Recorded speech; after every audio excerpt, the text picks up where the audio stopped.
G'day, Greg Miller from the Joy of Wood. Love spoon carving. So much fun, isn't it? Not everybody has easy access to interesting pieces of wood. So that's why we're making some nice pieces available, all sorts of different stuff. If you love green woodworking, some of these will be green and varying stages of green. What we won't be offering is crooks. So we won't be doing this type of stuff. Basically, we get hold of interesting pieces of wood. And because we haven't been running workshops all year because of COVID-19, means we've got quite a lot of wood around. So we want to make this wood available to people who are mad keen to carve spoons. So stuff like this, which is split or sawn or a bit of both, what we call a billet. And that has a whole lot of potential. This is a piece of Robinia. Here's a piece of yellow tingle from the southwest of Western Australia. And here's another little piece of yellow tingle. So the sizes will vary. Here's a piece of Tasmanian blackwood, which grew in a plantation down the southwest of Western Australia.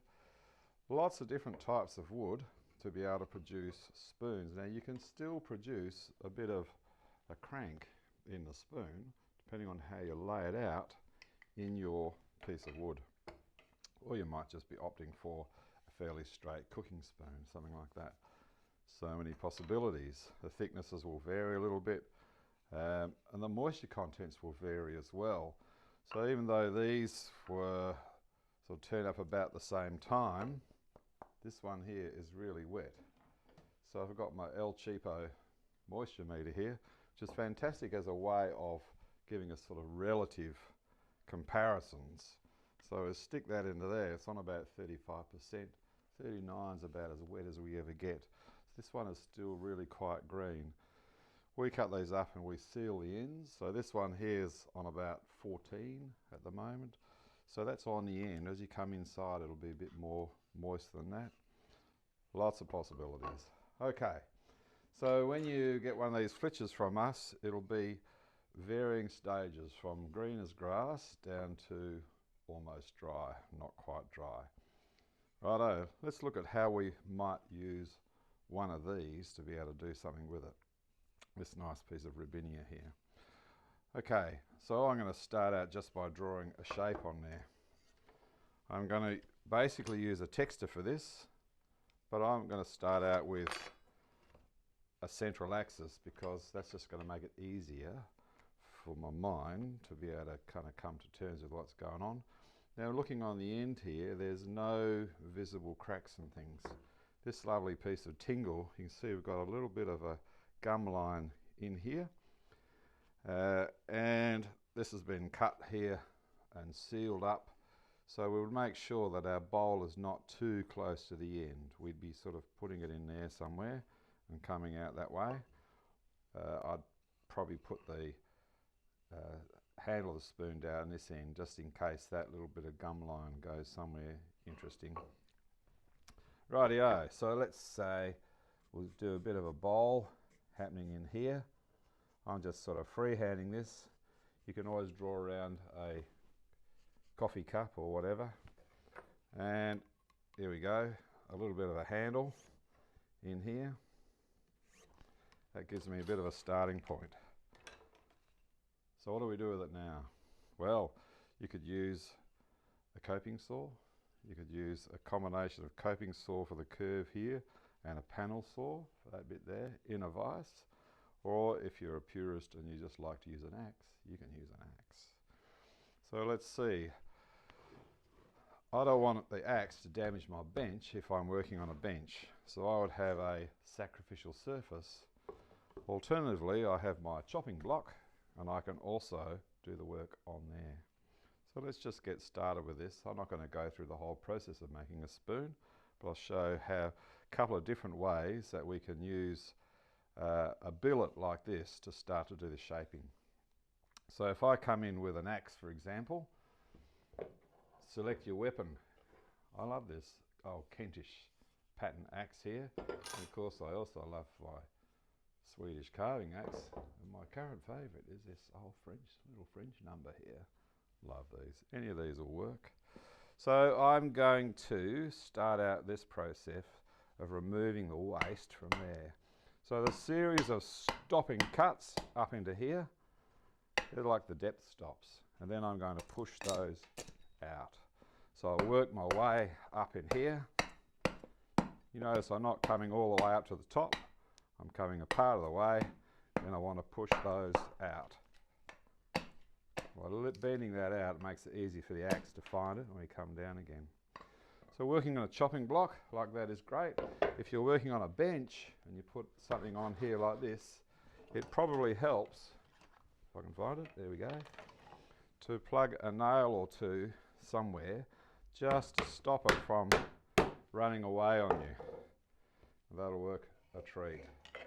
Second one will be even better, that'll do. Okay, let's get a different axe. I love axes, they're such fun to play with. So we want to come in here. So this is a higher surface I'm working on here. So I've actually deliberately gone for this smaller axe, working my way up the hill. You notice I'm going to stay away from my hand and push those out. So what I want to do is just control how much material comes out of here. Robinia is delightfully stringy stuff. Alright, so that's going to work in there. I can also say, well, if we want to take this piece off here, if I'm careful with my placement of the axe, I can also split that off there, take some off there. I can come in with a saw to do this bit here, just to go across there and then work on splitting that out. You've probably seen it all and probably might have even done it all before. A lot of different ways of getting there. But this one is going to get me in here.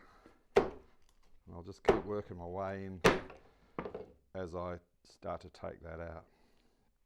I'll just show you this trick with a saw. Just going to grab a saw from over here. So I've just got a pruning saw. Pruning saws are especially good for green wood. If I put it in the vise this way, what I want to do is cut down there on the tangent against that. So I'm going to go down in there.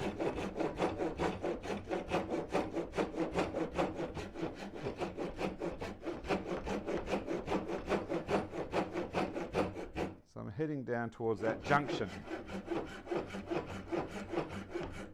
Into there. I'm going to leave myself a bit of flexibility. So now when I chop into here, if I come in this direction, I need to be really careful so the axe doesn't hit this surface here and set up the beginning of a split. So just carefully take that out. See how that jumps across into there? Beautiful. And of course I've got the curve to do here. So we're just going to work our way around the corner, rotating as we go, just to start doing that shaping. If you're a person who works at a bench, you can always use a coping saw to do the curve here, and I would always do that first, then come down here with a panel saw. In this case, we'd be looking at one with ripping teeth to be able to come whistling down the side there. So there's a few different ways of being able to take that out. Once we get that shape that we want, then we go from there using our hook knives to do the hollowing and using our sloyd knives to work on the outside. Lots of different types of wood, interesting challenges, shapes and things. In the end, it's up to you to do something beautiful out of it. So when you order a trio of spoon billets from us, it's a lucky dip. There'll probably be 3 different species of wood. There'll be varying moisture contents, and each one will provide an opportunity for you to use your spoon carving skills in order to make amazing things. And it might be that out of a billet like this, you could get several smaller spoons out of it if you wanted to. That's entirely up to you. All we're doing is providing you with a resource. This spoon here I'm in the process of making, and it started out as one of these billets like this, and so it is in the process of being made. I just started out as one of those.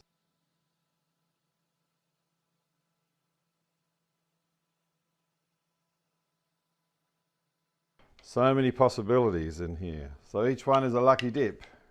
You put in an order, you get 3 of these billets, and then away you go. Use your amazing creative skills to produce all sorts of interesting spoons.